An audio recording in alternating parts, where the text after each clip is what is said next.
Hello les scrap addicts, c'est Justine. On se retrouve aujourd'hui pour une vidéo, vous l'aurez compris, en relation avec ma DT Zibuline, puisque je vais vous proposer une vidéo où on va créer un rondin de bois en cachet de cire. Donc oui, ce genre de choses, on peut le faire en cachet de cire et je vous montre tout de suite le résultat. Regardez-moi ça. C'est pas très compliqué, un petit peu long au niveau du processus pour seulement faire un cachet, mais honnêtement, quand je vois le résultat, je trouve ça vraiment hyper sympa. Donc vous pouvez voir que j'ai fait de l'écorce en fait finalement sur le rondin, le cachet comme celui-ci. Alors je me suis inspirée quand même du coup des réalisations de Natif qui a eu l'idée de détourer ce rondin de bois, pour pouvoir le mettre sur un bicolore. Donc je vais vous apprendre à faire ceci tout de suite. Et c'est parti. Pour ça, moi je vais utiliser du coup de la cire. Alors j'ai utilisé le marron glacé, qui est cette cire là. Je pense que vous la voyez bien. C'est celle du fond ici. Ça ressemble vraiment à un marron glacé, je trouve. Donc on va déjà mettre le feu. Hop. Et je mets à chauffer. Celui-là je vais le laisser là. Ensuite, je viens utiliser un seau vierge, c'est-à-dire un seau qui n'a pas d'écriture dessus. Donc là j'ai utilisé le carré, mais vous avez aussi des ronds et vous avez aussi un cœur chez Zibuline. Voilà, donc cela, le cœur et le rond qui est ici. On va laisser la cire fondre.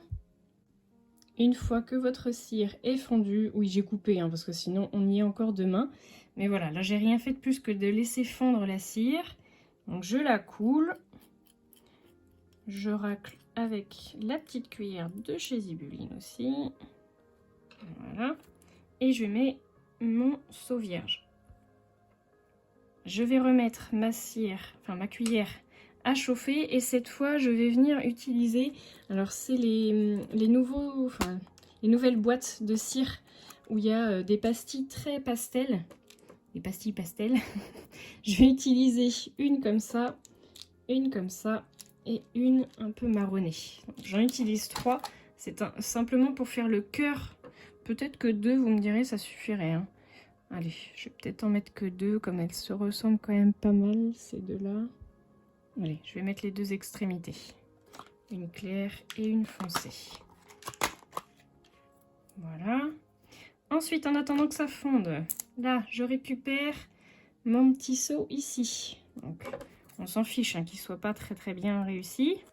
L'essentiel, ça va être de venir avec un ciseau, le couper en fines lamelles.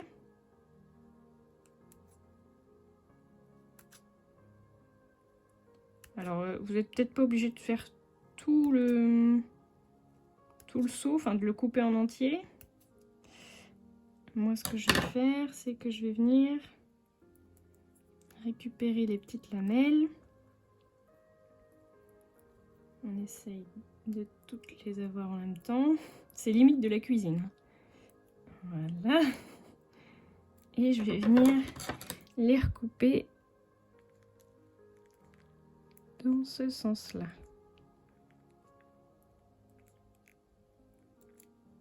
Comme du persil.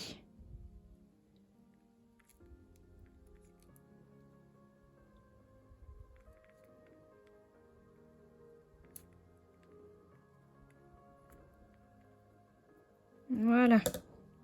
Alors, vous en avez des plus ou moins grosses. Celles qui sont vraiment trop grosses, je viens de les recouper.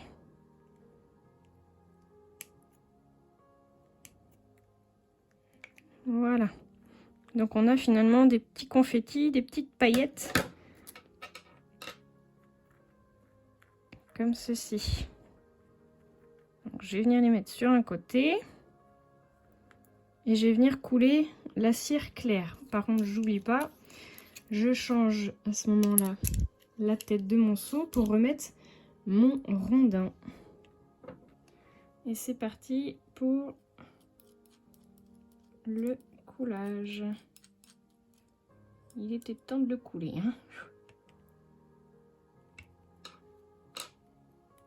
Et là, je fais le seau.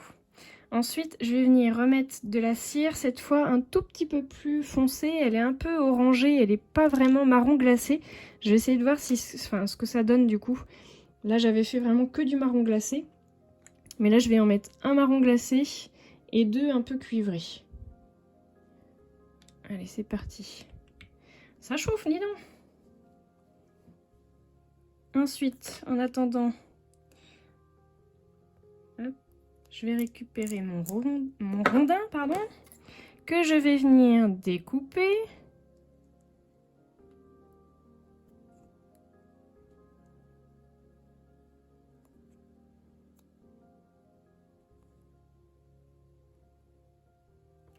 Voilà.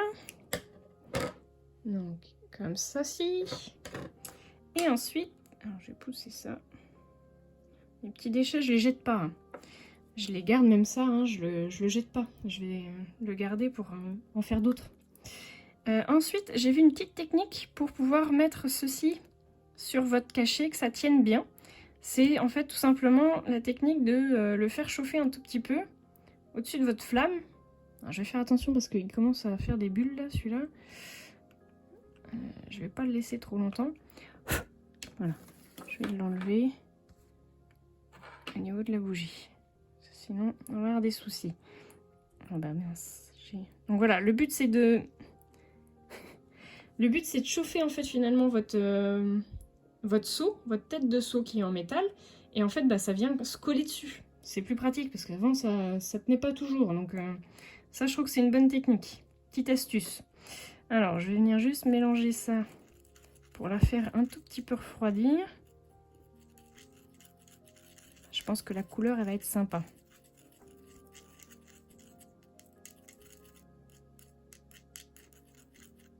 On va peut-être être un petit peu plus réaliste au niveau de la couleur.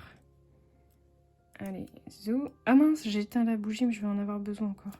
Bon, c'est pas grave, je vais la rallumer. Et ensuite, je viens du coup couler ma cire.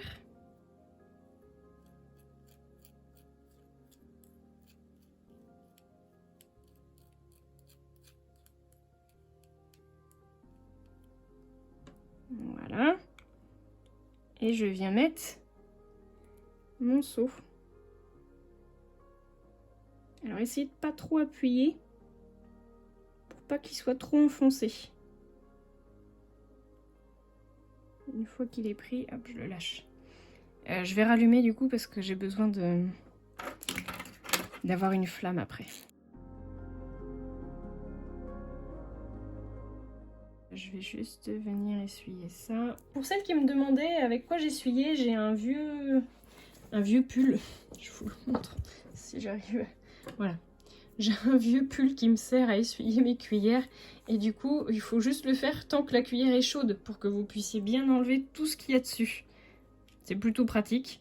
Ça marche très bien avec du sopalin aussi. Hein, donc, vous inquiétez pas. Si vous n'avez pas de vieux pull, sacrifiez pas un pull pour ça.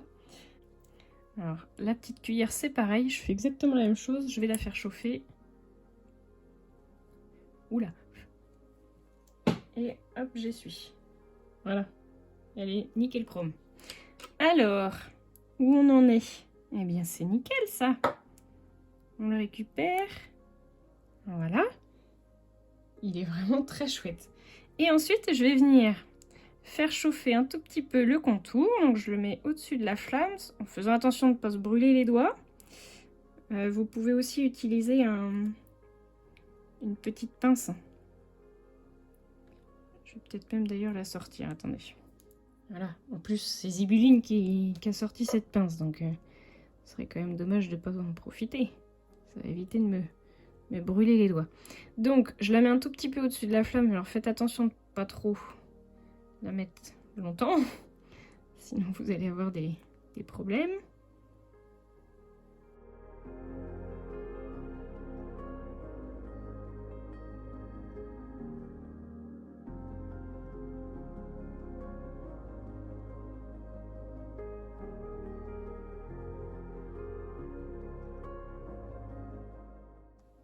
Et voilà, le résultat. Je trouve ça vraiment sympa.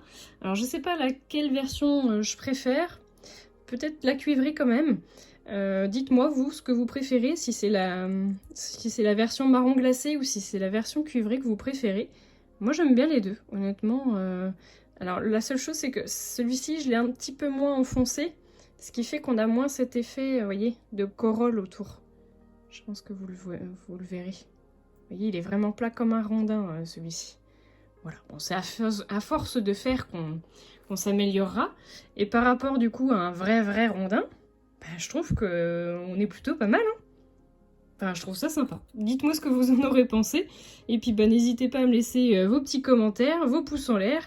Après, le tuto pour faire des rondins de bois en aquarelle. D'ailleurs, si vous n'avez pas déjà vu la vidéo, je vous invite à aller la voir. Et bien maintenant, nous avons la version cachet de cire. Je trouve ça très sympa. Et pour les fêtes, ça peut même servir de, vous savez, de décoration sur la table. Comme des confettis un peu, plus gros du coup, mais je trouve ça vraiment original. Donc bah, laissez-moi vos commentaires. Moi je vous dis à très bientôt pour de nouveaux tutos. Gros bisous tout le monde!